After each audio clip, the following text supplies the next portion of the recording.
informativo. Boicot al régimen venezolano. Ahí vemos a diplomáticos de más de 20 países han rechazado la presencia de Jorge Arreaza en el Consejo de Derechos Humanos en la ONU en Ginebra. Cuando Arreaza entró a este recinto, los representantes de los países del Grupo de Lima, varios países de la Unión Europea se levantaron de sus asientos, abandonaron el sitio. Antes de la intervención de Arreaza, el representante del gobierno colombiano había instado a tomar medidas para poner fin a la crisis humanitaria que padece Venezuela. El secretario general de la OEA, Luis Almagro, aplaudió el gesto de los diplomáticos de retirarse del recinto. Felicitamos a delegaciones diplomáticas por retirarse del recinto en repudio a funcionario representante del dictador usurpador Nicolás Maduro. Comunidad internacional debe rechazar de todos sus foros a quienes cometen crímenes de lesa humanidad. Bienvenidos, así comenzamos el informativo de NTN 24, el canal de las Américas. Ruth del Salto, Carlos Figueroa, estamos junto a ustedes. Hola, Ruth. ¿Qué tal, Carlos? Una buena tarde para ustedes. Un gusto estar en esta hora de actualización de las noticias. Vamos a empezar con los cada vez con menos oxígeno internacional. El régimen venezolano propone una reunión entre Maduro y el presidente Donald Trump. Así al menos lo ha sugerido el representante de la diplomacia madurista, Jorge Arreaza, durante una sesión del Consejo de Derechos Humanos de Naciones Unidas. Arreaza pidió a la Casa Blanca, que solo reconoce al gobierno interino de Juan Guaidó, tratar de encontrar terreno común y hablar sobre las diferencias. Estados Unidos ha descartado en varias oportunidades un diálogo con Maduro, ha insistido en que el tiempo para hacer negociaciones ya pasó. Y volvemos a plantear el camino del diálogo. ¿El diálogo con Estados Unidos? Sí. ¿Por qué no? Entre el presidente Maduro y el presidente Donald Trump, que se reúnan. Ahí están las diferencias, trabajemos en las coincidencias entonces. El presidente del Parlamento Europeo, Antonio Tajani, se ha reunido el día de hoy con el secretario general de la Organización de Estados Americanos, Luis Almagro. Ambos funcionarios abordaron temas como la crisis política y social que atraviesa Venezuela. NTN 24 está en el lugar de la noticia con Carolina Valladares en Washington. Carolina, buenas tardes y adelante.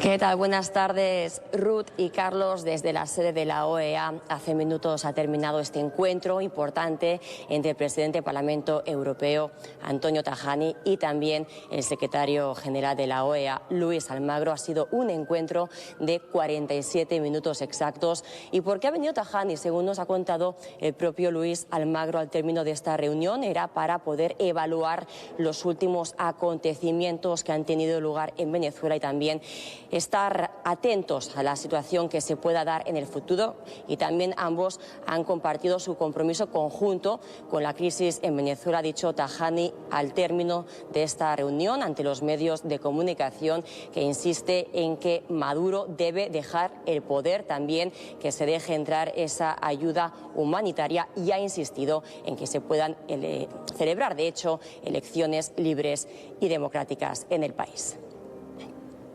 Nosotros, el Parlamento Europeo, fue la primera institución de la Unión Europea a estar en favor del señor Guaidó.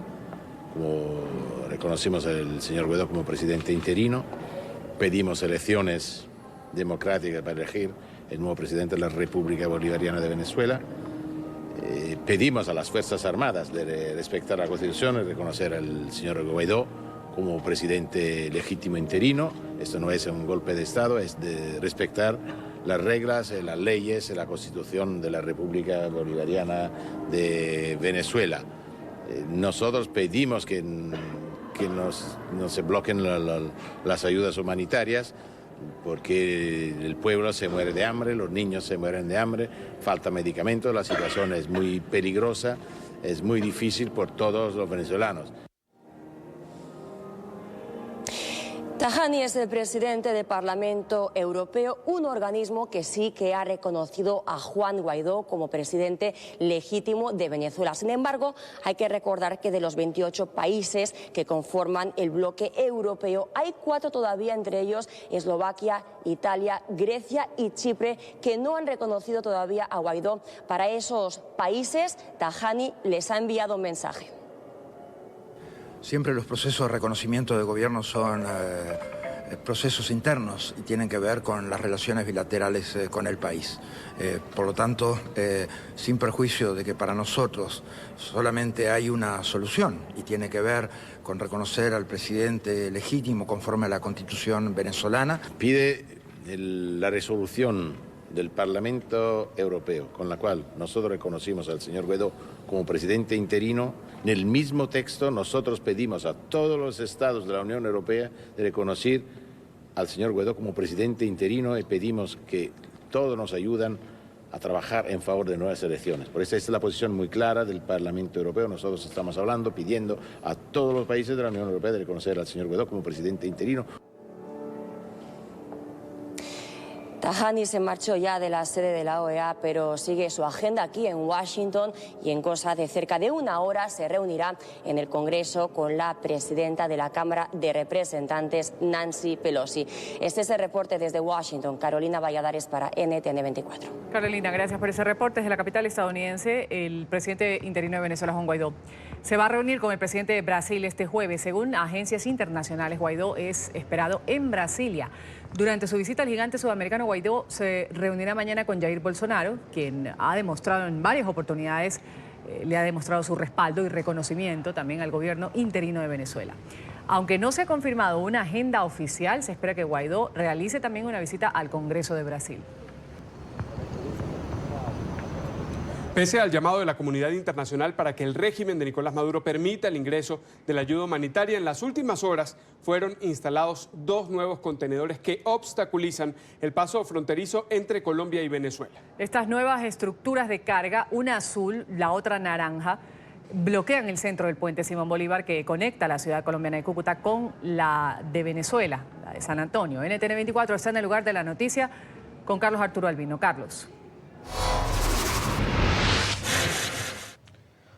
Hola Ruth, Carlos Alberto, muy buenas tardes, 31 grados centígrados. Miren, a la falta de medicamentos de los venezolanos, de alimentos y de insumos, esta es la respuesta del régimen chavista. Más bloqueos, han reforzado este bloqueo acá en la zona de frontera. Como pueden ver, otro contenedor de color naranja fue dispuesto en este punto para que no pase la ayuda humanitaria. Ya el carro tanque de la cisterna que se encontraba allí ya estaba dispuesto. Recordemos que los jóvenes manifestantes lanzaron la parte de atrás de este carro tanque hacia un lado del puente y también estaba el contenedor azul. Lo nuevo de hoy es este contenedor naranja que sigue bloqueando, refuerza el bloqueo que hay en esta zona.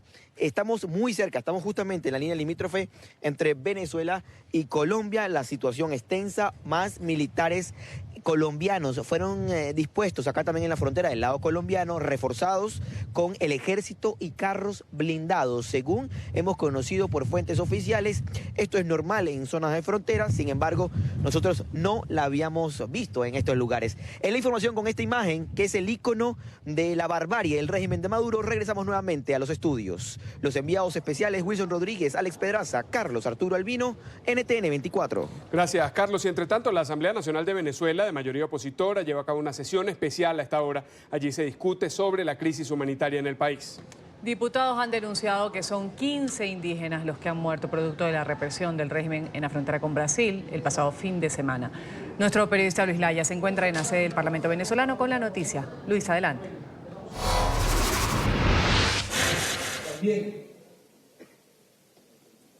Hola, muy buenas tardes, Carlos, Ruth, ¿cómo están? El Parlamento venezolano se reúne hoy para tratar lo que ha ocurrido durante el fin de semana y los primeros días de esta semana en la frontera venezolana, no solamente con Colombia, sino también con Brasil, el sur del país, donde han denunciado había una masacre hacia el pueblo Pemón en Venezuela. Indicaban que ha sido una represión brutal, una represión absurda por parte del gobierno venezolano, así la calificaban, y han indicado también que se han violado los derechos humanos no solamente de los ciudadanos venezolanos, sino también de periodistas que han venido a ejercer sus labores para cubrir este acceso de la ayuda humanitaria al país. Vamos a escuchar al diputado Miguel Pizarro y también a una periodista, a una representante de Wall Street Journal en Venezuela, quien acudió a San Antonio del Táchira, frontera con Colombia, y vivió una experiencia bastante lamentable con presuntos colectivos venezolanos. Escuchemos.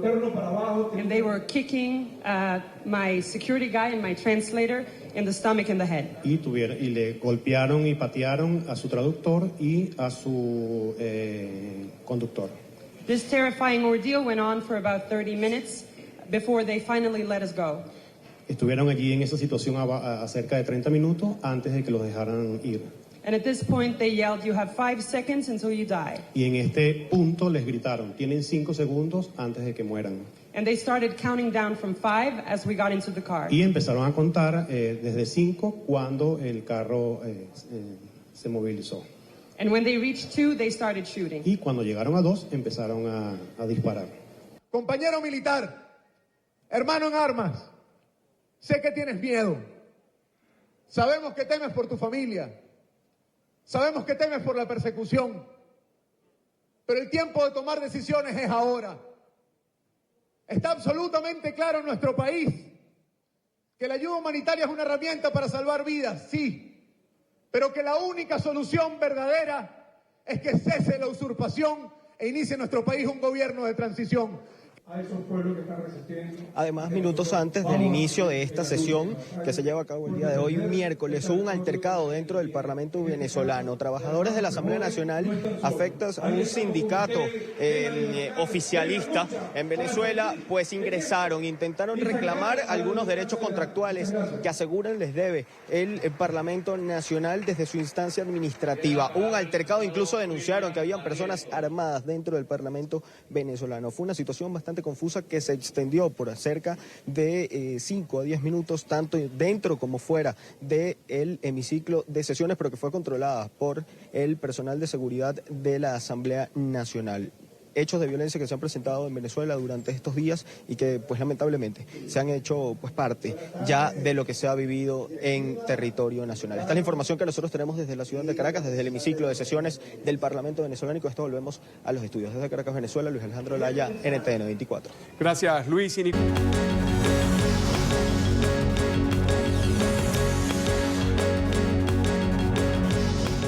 Ya ha comenzado en Vietnam una segunda e histórica cumbre entre el presidente de Estados Unidos, Donald Trump, y el líder de Corea del Norte, Kim Jong-un. La cita arrancó con un saludo entre ambos líderes en un céntrico hotel de Hanoi, la capital. El reporte lo tiene Gesell Tobías, es periodista de nuestra cadena aliada La Voz de América. Gesell, adelante. Efectivamente, como tú lo dices, ya se hizo historia acá en la capital de Vietnam, Hanoi, cuando hace solo unas horas atrás se encontraron por primera vez los líderes de Estados Unidos, el presidente Donald Trump y su par de Corea del Norte, Kim Jong-un. Se estrecharon la mano, luego conversaron brevemente en conjunto con los medios de comunicación, respondieron incluso algunas preguntas. El presidente Trump animó a Kim Jong-un a poder desnuclearizar la península coreana, ofreciéndole prosperidad a su nación si finalmente llegan a ese acuerdo. Posteriormente tuvieron una cena en donde además estuvo el secretario de Estado de Estados Unidos y 2 asesores de Kim Jong-un. No obstante, muchos más detalles ocurrieron en un momento histórico, en una jornada de algarabía acá en Vietnam. Veamos el informe.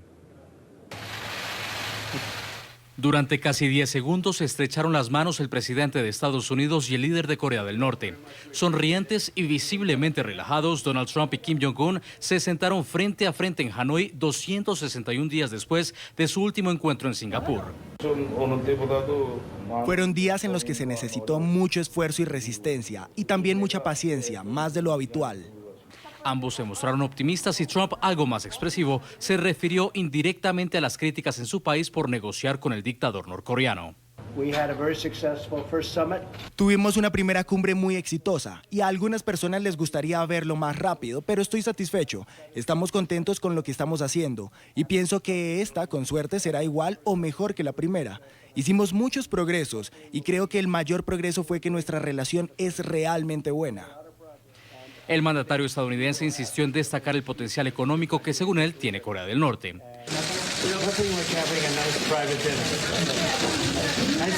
Con una cena privada continuó la velada. Por primera vez y durante 1 hora y 45 minutos, Trump y Kim se sentaron lado a lado y compartieron mesa.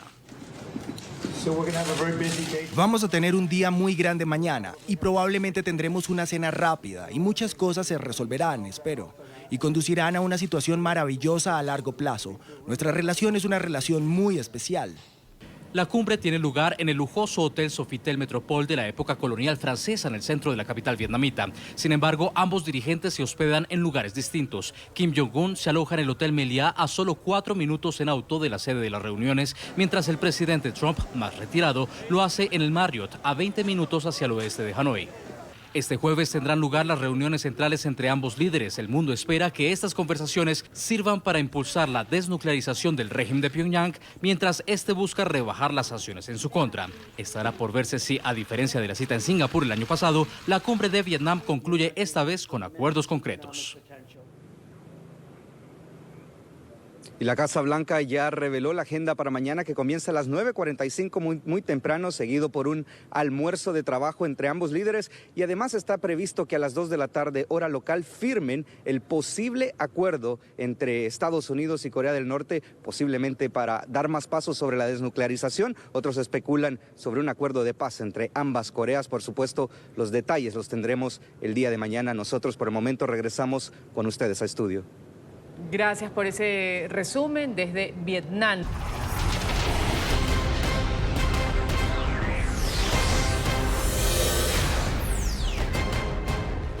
Día decisivo para el futuro de Nicaragua. El régimen de Daniel Ortega y la opositora Alianza Cívica por la Justicia y la Democracia han iniciado ya una nueva mesa de negociaciones con el objetivo de encontrar una salida pacífica a la crisis que afecta a la nación desde hace casi un año. Los detractores de Ortega exigieron la liberación inmediata de los presos por manifestarse en contra del régimen. Además, exigen reformas electorales y de justicia. El régimen, en respuesta, ha liberado esta mañana un grupo de manifestantes que permanecían detenidos en la cárcel la modelo de Managua. Las autoridades no precisaron la cantidad de personas liberadas ni sus identidades. Se desconoce dónde van a ser entregados a sus familiares, aunque según testigos en redes sociales, algunos de ellos ya están en sus casas. Entre los manifestantes liberados más conocidos está el veterano maratonista Alex Vanegas, capturado por supuesta alteración al orden público el pasado 2 de noviembre. Quiero contribuir a resolver este problema tan crítico que tiene en este momento mi país. Hoy yo quiero estar en este diálogo, quiero participar de este diálogo para que las nuevas generaciones de nicaragüenses no tengan que nacer en una sociedad que excluye, en la que se mata, en la que se persigue y en la que no se respeta el pensamiento de cada quien. Estoy en este diálogo porque quiero luchar por la paz y la tranquilidad de los nicaragüenses. Estoy en el diálogo porque creo que el sacrificio que ha hecho el pueblo de Nicaragua a lo largo de su historia y sobre todo en estos últimos meses, el sacrificio de los jóvenes, de las madres que tienen hijos prisioneros, las madres que han perdido a sus hijos pidiendo libertad y pidiendo democracia para Nicaragua. Grave accidente ferroviario en Brasil. Al menos 8 personas han resultado heridas tras el choque frontal de 2 trenes de pasajeros en una estación en Río de Janeiro. El accidente se ha producido a la altura de la estación de San Cristóvão, en el norte de la ciudad. Los lesionados han sido trasladados a hospitales, mientras que una persona sigue atrapada en una de las cabinas de la locomotora. Grave denuncia en Estados Unidos. Un informe da cuenta de miles de casos de abuso y acoso sexual contra menores inmigrantes que fueron enviados a refugios del gobierno. Este documento señala que dichas conductas inapropiadas han sido cometidas tanto por funcionarios de los albergues como por otros menores. La noticia con nuestra periodista de Miami, Paola Serna. Paola. Hola, ¿qué tal? Muy buenas tardes. Pues bien, durante los últimos 4 años se realizaron estas denuncias al Departamento de Salud que fueron dadas a conocer por el representante de la Florida, Ted Deutch. Básicamente lo que señalan estas acusaciones es que poco más de 4.500 menores de los que se encuentran separados de sus padres, menores indocumentados que están en estos albergues, han tenido algún tipo de abuso o maltrato sexual. Entre los casos que se denuncian tendrían que ver o comportamientos que son señalados de conducta sexual, denuncias que habrían hecho los propios menores sobre funcionarios de estos centros de detención o de estos albergues que los estarían monitoreando mientras se bañaban. También otra de las denuncias es que les habrían mostrado videos pornográficos y también hay denuncias de comportamientos de tipo sexual entre los propios menores que se encuentran en estos albergues. Las organizaciones proinmigrantes, por supuesto, han reaccionado a dicho informe. 4.000 denuncias hay en este momento de abuso sexual en centros, en shelters de transición, porque esto se supone que son shelters de transición para niños no acompañados. Significa que de eso se han revisado más o menos 3.000 casos entre la Corte Suprema y el Departamento de Salud, que fue lo que revisaron ayer. Ellos dicen que no han encontrado causas probables, pero lo que sabemos de los psicólogos es que los niños no mienten, que cuando un niño denuncia un caso de abuso sexual, en la mayoría de los casos es real. Es importante destacar que estas denuncias sobre presuntos abusos y maltrato de tipo sexual en contra de estos menores se viene realizando en los últimos 4 años durante la administración del presidente Barack Obama y también la administración de Donald Trump. Sin embargo, la mayoría de estas denuncias se realizaron en el 2018, donde más de 500 casos fueron reportados. Desde Miami informó Paola Serna para NTN 24. Gracias, Paola. Y seguimos en Estados Unidos. A esta hora, el ex abogado personal del presidente Donald Trump testifica públicamente ante el Comité de Supervisión y Reforma de la Cámara de Representantes en los Estados Unidos. Cohen ha asegurado que el mandatario conocía que uno de sus colaboradores estaba en contacto con Wikileaks para la publicación de miles de correos del Partido Demócrata que afectaron la campaña de su rival Hillary Clinton. También en esta sesión ha presentado un cheque con el que, según dice, Trump le reembolsó su pago a la actriz porno Stormy Daniels para supuestamente comprar su silencio. La noticia en Washington con Emiliana Molina. Buenas tardes, Emiliana. Hola, ¿qué tal? Muy buenas tardes. Pues revelaciones históricas y bastante impactantes aquí de Michael Cohen, el ex abogado personal del presidente estadounidense Donald Trump, en su segundo día de audiencias en el Congreso, esta vez una audiencia pública. Cohen asegura que actuó con lealtad hacia el presidente estadounidense Donald Trump cuando no debía. También asegura que Trump no tenía ningún deseo de liderar esta nación y que simplemente lo hacía por motivos de publicidad. Cohen también admite que el presidente estadounidense Donald Trump, en ese entonces candidato presidencial, estaba al tanto de los contactos de Roger Stone con Julian Assange y los correos de Wikileaks que revelaron de Hillary Clinton. Cohen asegura que estaba presente en la oficina de Donald Trump cuando este recibió una llamada de su ex asesor Roger Stone, que ahora recordemos está siendo procesado, y Stone le dijo en esa llamada que muy pronto Wikileaks iba a revelar información sobre Hillary Clinton, a lo que supuestamente el entonces candidato presidencial Donald Trump respondió que eso sería genial. Y por último, Cohen también asegura que Donald Trump es una persona sumamente racista, pero que a puertas cerradas es peor. I am ashamed of my weakness and my misplaced loyalty. Me avergüenzo de mi debilidad y de mi lealtad fuera de lugar, de todas las cosas que yo hice por el señor Trump en un esfuerzo para protegerlo y también para promoverlo. Me avergüenzo de que elegí la parte equivocada para intentar conciliar por el señor Trump cuando yo sabía que estaba bajo mi propia conciencia. Me avergüenzo porque yo sé lo que en realidad Donald Trump es. Él es un racista, él es un estafador y él es un tramposo. Trump era un candidato presidencial que sabía que su colaborador Roger Stone estaba hablando con el fundador de Wikileaks, Julian Assange. Today, I am here to tell the truth about Mr. Trump. Hoy estoy aquí para decir la verdad sobre el señor Trump. Mentí al Congreso cuando Trump dejó de negociar el proyecto de la Torre de Moscú en Rusia. Be clear. Así que para ser claros, el señor Trump sabía y dirigió las negociaciones de Trump-Moscú a lo largo de la campaña y mintió al respecto. Mintió porque no esperaba ganar. También mintió sobre ello porque estaba dispuesto a ganar cientos de millones de dólares en el proyecto inmobiliario de Moscú. Trump me ordenó que pagara $130,000 a Stormy Daniels para encubrir una aventura que violaba las leyes de financiación de campañas. También me dijo que mintiera al respecto a la primera dama Melania Trump. Y pues este miércoles, por medio de redes sociales, el mandatario estadounidense Donald Trump no se quedó sin responder, asegurando que el testimonio de Michael Cohen es simplemente mentiras y que lo está haciendo para intentar reducir su sentencia en prisión, que recordemos la empezará en mayo por 3 años tras ser condenado por al menos 8 delitos en la investigación del fiscal especial Robert Mueller y también por parte de una corte en Nueva York. Mientras que Michael Cohen asegura que el presidente estadounidense Donald Trump no simplemente es una persona racista, sino que también es un estafador y un tramposo.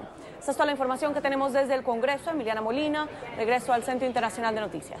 Emiliana, gracias por tu reporte.